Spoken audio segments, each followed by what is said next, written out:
Mrs. Mojisola Ali Macaulay was caught hoarding and diverting food items purposely meant for COVID-19 palliative as her birthday gift. Diverting public food is a breach of trust. Ideally, she should be in prison. This woman is a scourge. She shouldn't be allowed close to any treasury. I mean, you cannot blame Nigerians for thinking this way because, I mean, there was no accountability at the time during that process, if you recall. So, guys, the level of cluelessness in this Tinubu's administration has no part two. Each time they make an appointment, it's either that the person who is being appointed has no clue on how to manage the position he or she has been appointed to manage, or the person has a corruption allegation, hanging on him or her. Guess what? There was this House of Assembly representative, who hoarded palliatives, that were meant for the poor and used them as souvenir for her birthday. Guess what?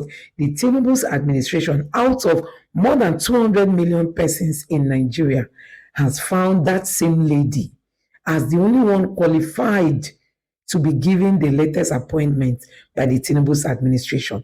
You need to see how Rufai addressed them on this matter. Honestly, this government just keep taking Nigerians for granted. And don't forget that Edu, who was, the Minister for Humanitarian Affairs, is already making a comeback move, which Nigerians have been raising alarm to. But let me just allow you listen to how Rufai addressed Tinubu and, all the steps they are taking. The kind of appointments they make in this country is something, that should worry any concerned Nigerian. Because by the time you surround yourself with people who do not even have the interests of the country at heart, how do you expect this country to move forward? So, guys, let me allow you to take a look at the video. Take a look. Also trailed President Bola Ahmed Tinubu's appointment of a former Lagos state lawmaker, Mojisola Ali Macaulay, as the executive director of the Nigerian Social Insurance Trust Fund. Ali Macaulay represented Amuodofin 1 in Lagos back in 2020 and was exposed for diverting COVID-19 palliatives meant to alleviate the suffering of the poor masses during the COVID-19 lockdown and rebranding the palliative as her birthday 7 years. Well, our appointment has sparked criticism of the Tinubu administration's commitment to transparency and accountability. Let me take this tweet from Farm Grid, who wrote, Mrs. Mojisola Ali Macaulay was caught hoarding and diverting food items purposely meant for COVID-19 palliative as her birthday gift. Diverting public food is a breach of trust. Ideally, she should be in prison. This woman is a scourge. She shouldn't be allowed close to any treasury. I mean, you cannot blame Nigerians for thinking this way because, I mean, there was no accountability at the time during that process. If you recall, we took this story and, after that, we haven't heard anything until, this new appointment. Why are you surprised, Oji? The reward for doing anything not right in Nigeria is a pat on the back and more opportunities. We've built a political system that it looks as though if you're a good, kind, loving person, you'll never rise up the ranks. It's filled with people that have done a lot of bad things, that do not care for the people, and all of that. So look at the system we've built. We've built a country where the ignoble amongst us rise. But those that have the empathy for people do not rise. In a fair and sane country, that should have been a strong ground for disqualification. That palliatives for people, for the poorest of the poor, was rebranded. And the funny thing is, I'm not going to indict Ali Macaulay for this alone, because most people did it. And most of the senators did it to that period. That was what led to people going to tear down the warehouses to bring the food out. So almost all of them in the political class did it. A couple of years ago, I think that period I just started working in Arise, I think about 2019, 2020. Where the issue came up, where ICPC investigated most lawmakers for constituency projects. It was seen that a lot of them diverted that money to them. Till date, what were the sanctions meted out to them? I'm sure probably most of those lawmakers were re-elected today. So the reward for doing something bad in this country, as long as you're connected to the top, is more opportunities. And that's the kind of country we build. Yeah. And that's why when you see things like this happen, all you can say is to sing the national anthem by saying, Nigeria, we hail thee, our old their native land. That's it. That's just it. Nigeria, we hail thee. I mean, the issue of, these appointments by President Bola Ahmed Tinubu has been, criticized heavily. A lot of people have been talking about the fact that, he should find a way to rejig his whole cabinet because some of those appointees have been questionable. I think the bigger question that is posed by this is that, look, as a country, we have to make up our minds whether we are very serious about fighting corruption. About fighting corruption. Now, because it's beginning to look like an impossible task. Now, local council chairmen will now begin to get allocations directly.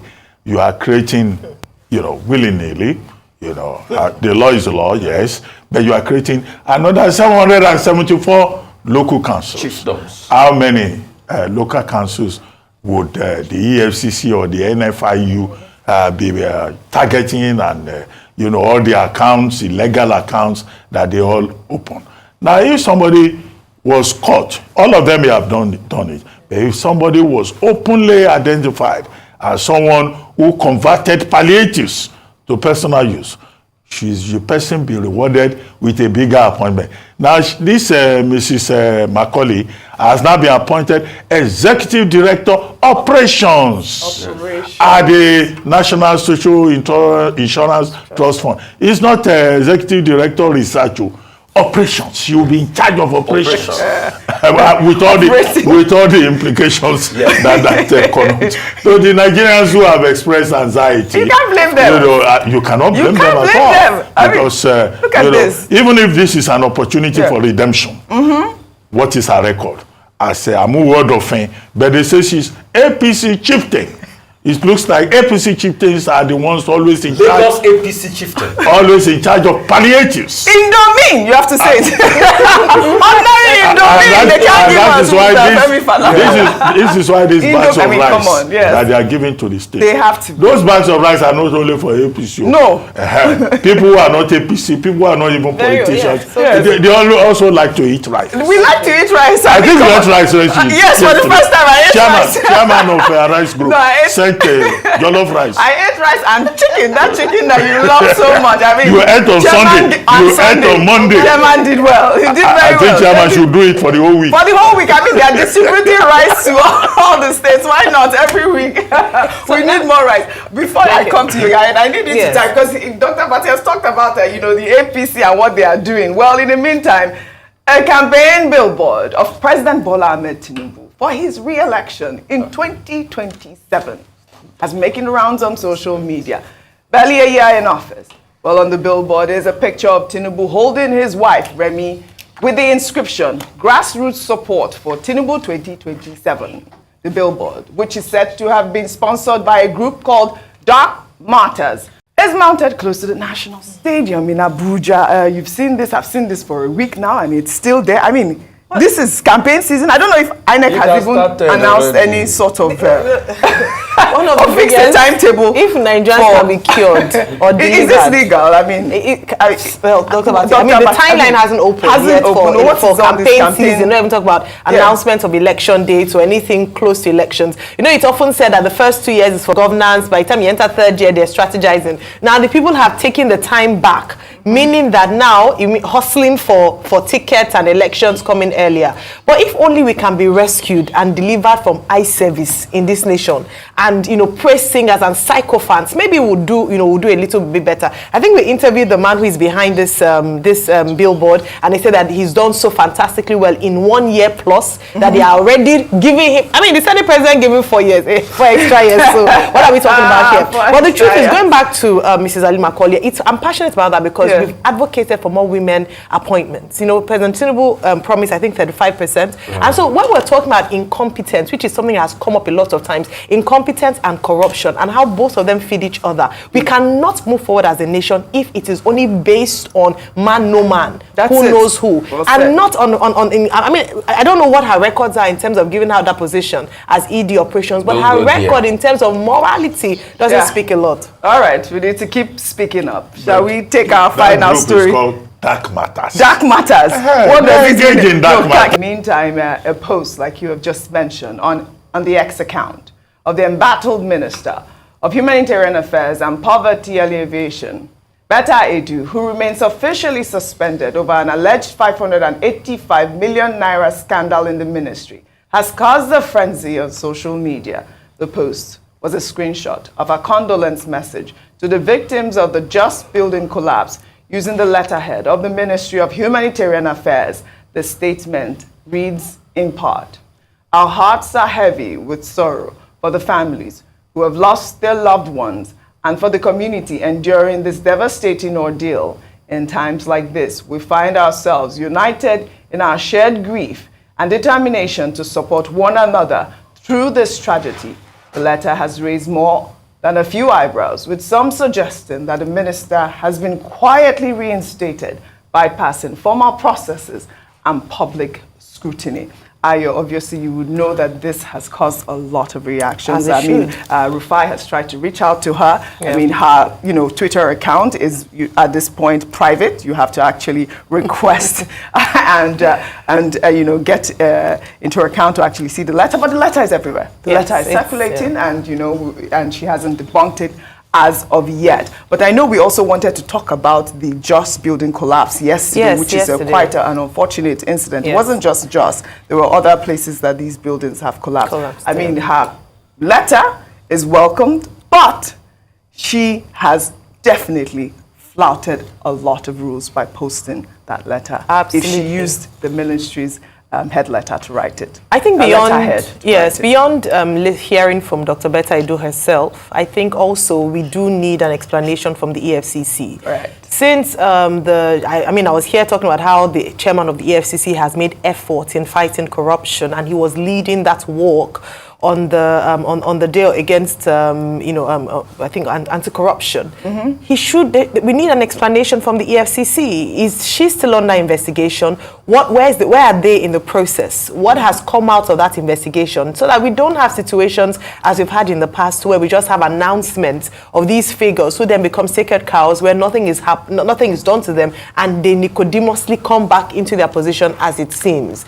I'm still hopeful that we'll get clarity on this, because maybe she made a mistake out of the letterhead. Maybe she wanted to emphasize. You can just tweet now. You don't have to use a letter. Right? You can just send out a tweet. It might just be the culture of anyhowness. Maybe she just got access to it. We cannot speak for her yet until we get clarity on what has happened. But in terms of the Just incident, there are so many things on her table. Yes. I mentioned that the Ministry of Humanitarian Affairs and Poverty Alleviation should be working overtime at the moment, because this is their moment to justify their pay. Nigerians are hungry, as you showed in that video. And I hope, by the way, that they showed the president this video, because Senator Ali Ndume says he does not have an idea of what is happening. So let somebody send him that clip just to show him, But on a very serious note, in terms of this is their moment to work, this is their moment to actually oversee these interventions by government. Now, going back to that first story, 24,000 bags of rice, of 25 kg rice is what we're talking about here for each state. Let's take Lagos, for example.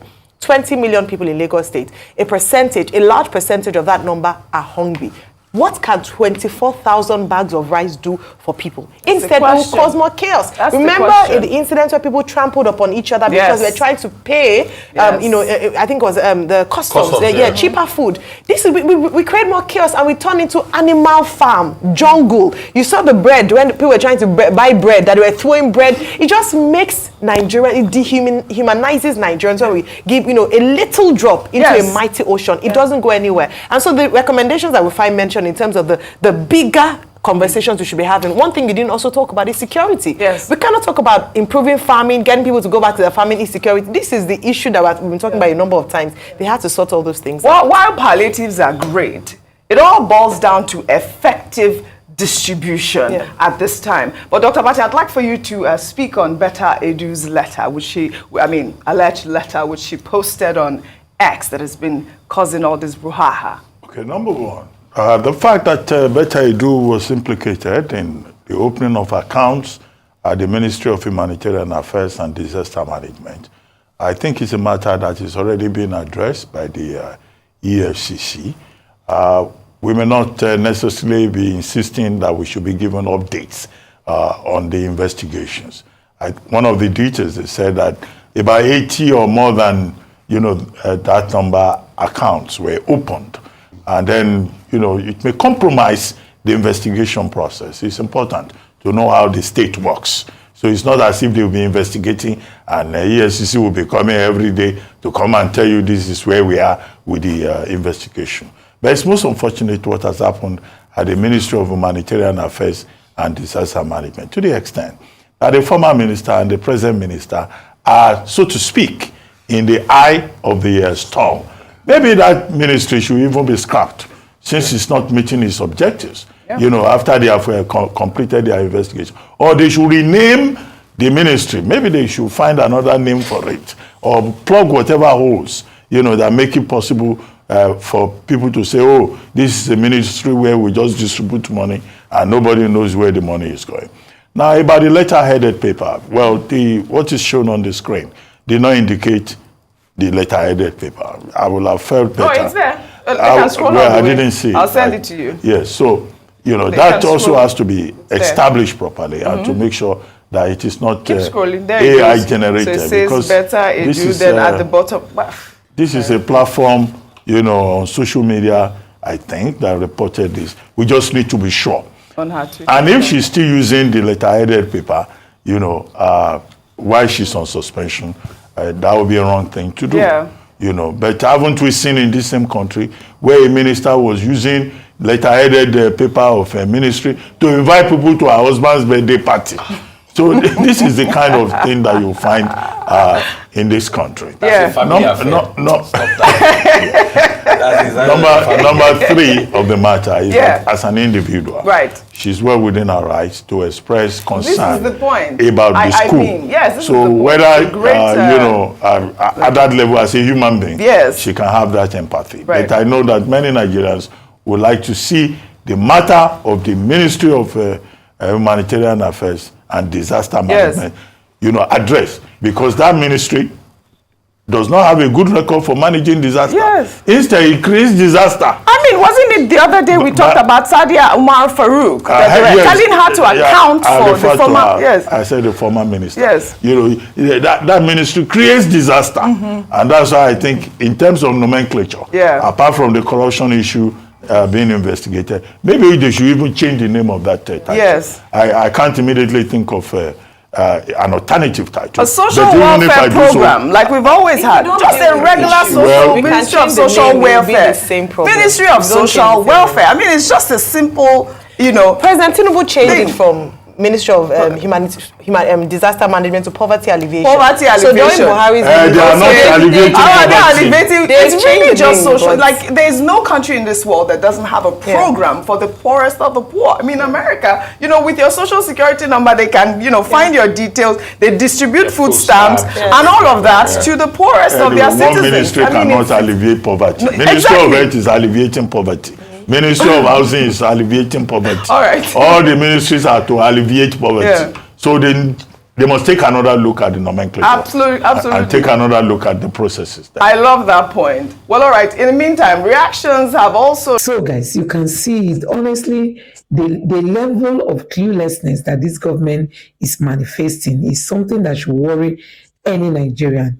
And don't forget that they are wanting to come back again in 2027 so that Nigerians will suffer. Anybody that gets to Aso Rock must complete 8 years, even when the person knows what he or she is doing or not. You know, Nigerians must allow the person to stay there for 8 years. Nigerians, what else can you call this if not scam?